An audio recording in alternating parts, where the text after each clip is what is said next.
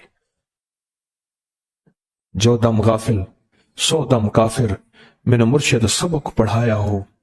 حضور کہتے ہیں میں مرشد کے پاس گیا، میں نے کہا حضرت کو نصیحت فرما دیں. فرمایا میری نصیحت یہی ہے، جس دم غافل ہوگا سمجھ لے وہ دم تیرا کافر ہے. اور کافر کے معنی اصل ہیں انکار کے. وہ تیرا دم اللہ کے ساتھ جڑا ہوا نہیں ہے. اور میں ذکر کرنے والوں کی مثال زندہ کی ہے اور ذکر نہ کرنے والوں کی مثال مردہ کی ہے. حضرت خالد بن ولید نے فرمایا ایک طرف ہزاروں تھے اور فرمایا مجھے چند دے دیں. تو پوچھا آپ کو چند کیوں دیں؟ کہا وہ سارے مردہ ہیں. وہ کلمہ پڑھنے والے نہیں تھے، وہ سارے مردہ ہیں. مجھے چند کلمہ پڑھنے والے دے دیں، یہ سارے زندہ ہیں اور یہ غالب آئیں گے. اور یہی ہوا، اور یہ کلمہ پڑھنے والے غالب آ گئے. آپ نے فرمایا کہ غافلوں کے درمیان اللہ کی یاد